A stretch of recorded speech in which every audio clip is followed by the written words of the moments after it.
Hi friends, ಎಲ್ಲರೂ ಹೇಗಿದ್ದೀರಾ? ಎಲ್ಲರೂ ಚೆನ್ನಾಗಿದ್ದೀರಾ ಅಂತ ಭಾವಿಸ್ತೀನಿ. ಇವತ್ತು ನಾನು ಹೇಗೆ ಬಟಾಣಿ ಮತ್ತು ಆಲೂಗಡ್ಡೆ ಗ್ರೇವಿಯನ್ನು ಮಾಡ್ತೀನಿ ಅನ್ನೋದನ್ನು ನಿಮ್ಮ ಜೊತೆ ಶೇರ್ ಮಾಡೋದಕ್ಕೆ ಬಂದಿದ್ದೀನಿ. ಬನ್ನಿ ಫ್ರೆಂಡ್ಸ್, ಹೇಗೆ ಮಾಡೋದು ಅಂತ ತೋರಿಸ್ತೀನಿ.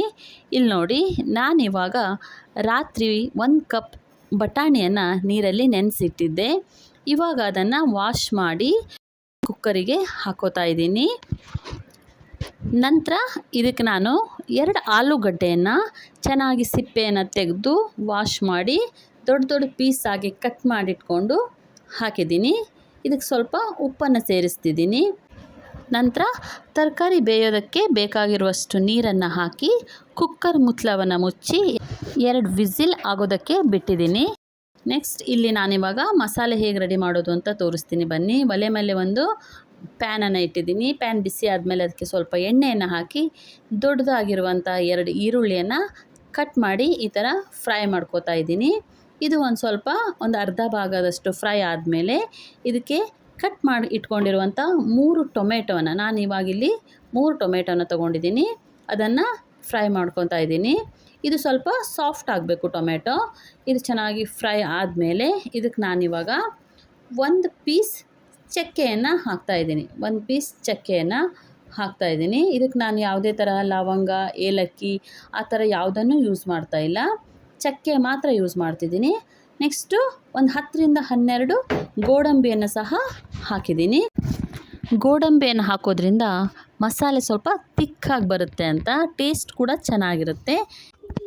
ಇವಾಗ ಇದಕ್ಕೆ ಸ್ವಲ್ಪ ಕೊತ್ತಂಬರಿ ಸೊಪ್ಪನ್ನು ಹಾಕಿ ಸ್ವಲ್ಪ ಫ್ರೈ ಮಾಡಿ ಹಾಗೆ ಫ್ಲೇಮ್ ಆಫ್ ಮಾಡ್ತಾ ಇದ್ದೀನಿ. ಇದನ್ನು ಜಾಸ್ತಿ ಫ್ರೈ ಮಾಡಬೇಕು ಅಂತ ಏನಿಲ್ಲ, ಸ್ವಲ್ಪ ಫ್ರೈ ಆದರೆ ಸಾಕು. ಇವಾಗ ಸ್ವಲ್ಪ ತಣ್ಣಗಾಗೋದಕ್ಕೆ ಬಿಟ್ಟಿದ್ದೀನಿ. ತಣ್ಣಗಾದಮೇಲೆ ಒಂದು ಮಿಕ್ಸಿ ಜಾರಿಗೆ ಅದನ್ನು ಹಾಕಿ ರುಬ್ಬೋದಕ್ಕೆ ಸ್ವಲ್ಪ ನೀರನ್ನು ಹಾಕಿ ಅದನ್ನು ಚೆನ್ನಾಗಿ ಎಷ್ಟು ನುಣ್ಣಗಾಗುತ್ತೋ ಅಷ್ಟು ನುಣ್ಣಗೆ ರುಬ್ಬಬೇಕಾಗುತ್ತೆ. ಇವಾಗ ಮಸಾಲೆ ರೆಡಿ ಆಗಿದೆ.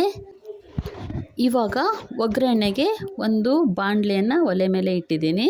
ಅದಕ್ಕೆ ಸ್ವಲ್ಪ ಎಣ್ಣೆಯನ್ನು ಹಾಕಿ ಎಣ್ಣೆ ಬಿಸಿ ಆದಮೇಲೆ 1 ಈರುಳ್ಳಿಯನ್ನು ಚಿಕ್ಕ ಚಿಕ್ಕ ಪೀಸಾಗಿ ಕಟ್ ಮಾಡಿ ಇಟ್ಕೊಂಡಿದ್ದೀನಿ.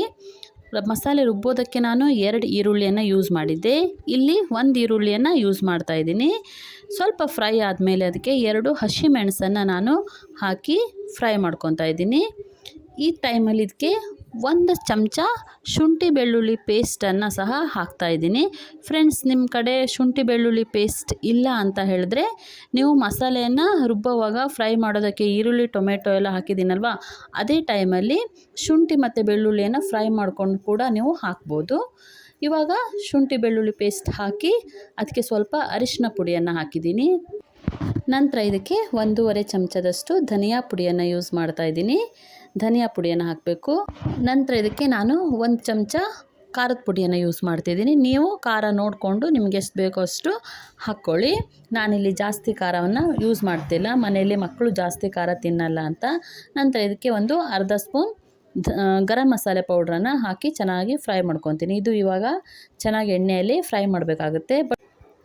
ಈ ಟೈಮಲ್ಲಿ ನೀವು ಉರಿಯನ್ನು ನೋಡಿಕೊಂಡು ಸ್ಲೋ ಸ್ಲಿಮ್ಮಲ್ಲಿ ಇಟ್ಕೊಂಡು ಬೆಂಕಿಯನ್ನು ನೀವು ಫ್ರೈ ಮಾಡಬೇಕಾಗುತ್ತೆ. ನಂತರ ರುಬ್ಬಿಟ್ಕೊಂಡಿರುವಂಥ ಮಸಾಲೆಯನ್ನು ಇದಕ್ಕೆ ಸೇರಿಸ್ತಿದ್ದೀನಿ. ಮಸಾಲೆ ಹಾಕಿ ಚೆನ್ನಾಗಿ ಇದನ್ನು ನೀವು ಈಗ ಇದೆರಡನ್ನು ಮಿಕ್ಸ್ ಮಾಡಬೇಕಾಗುತ್ತೆ.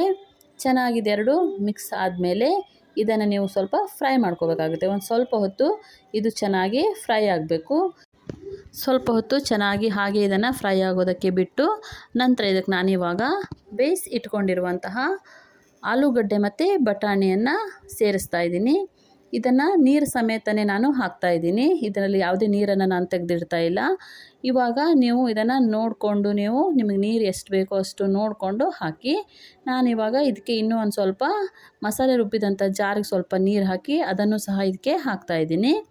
ಇವಾಗ ಇದನ್ನು ನೀವು ನೋಡಿಕೊಂಡು ಇದಕ್ಕೆ ಉಪ್ಪು ಕಡಿಮೆ ಇದ್ದರೆ ಉಪ್ಪನ್ನು ಹಾಕ್ಬೋದು. ನಾನು ಇವಾಗ ಇದನ್ನು ಉಪ್ಪು ಬೇಯಿಸೋದಕ್ಕೆ ಹಾಕಿರೋದ್ರಿಂದ ಉಪ್ಪು ಕರೆಕ್ಟ್ ಇದೆ, ಸ್ವಲ್ಪ ಕಡಿಮೆ ಇತ್ತು, ಅದಕ್ಕೋಸ್ಕರ ಸ್ವಲ್ಪ ಉಪ್ಪನ್ನು ಹಾಕಿದ್ದೀನಿ. ನೀವು ನೋಡಿಕೊಂಡು ಹಾಕಿ. ಇವಾಗ ಇದನ್ನು ನೀವು ಚೆನ್ನಾಗಿ ಕುದಿಯೋದಕ್ಕೆ ಬಿಡಬೇಕಾಗುತ್ತೆ. ಇದನ್ನು ಸ್ವಲ್ಪ ಅವಾಗ ಸ್ವಲ್ಪ ನೋಡಿ ತಿರುಗಿಸ್ಕೊತಾ ಇರಿ, ಯಾಕಂದರೆ ತಳ ಹಿಡಿಯೋ ಚಾನ್ಸಸ್ ಇರುತ್ತೆ. ಇವಾಗ ಗ್ರೇವಿ ಚೆನ್ನಾಗಿ ಬಂದಿದೆ. ಇದನ್ನು ದೋಸೆ, ಚಪಾತಿ, ರೊಟ್ಟಿ ಮತ್ತು ನೀವು ಇದನ್ನು ರೈಸ್ಗೂ ಸಹ ಇದನ್ನು ಹಚ್ಕೊಂಡು ತಿಂದರೆ ತುಂಬ ಚೆನ್ನಾಗಿರುತ್ತೆ. ಇಲ್ಲಿ ನೋಡಿ ಎಷ್ಟು ಚೆನ್ನಾಗಿ ತಿಕ್ಕಾಗಿ ಬಂದಿದೆ ಅಂತ. ಟೇಸ್ಟು ಅಷ್ಟೇ ಚೆನ್ನಾಗಿರುತ್ತೆ ಫ್ರೆಂಡ್ಸ್.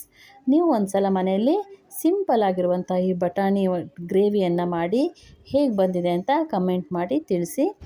ಈ ವಿಡಿಯೋ ನಿಮಗೆ ಇಷ್ಟ ಆದರೆ ಪ್ಲೀಸ್ ಸಬ್ಸ್ಕ್ರೈಬ್ ಮಾಡಿ, ಲೈಕ್ ಮಾಡಿ, ಸಪೋರ್ಟ್ ಮಾಡಿ ಫ್ರೆಂಡ್ಸ್. Thank you. ಬಾಯ್.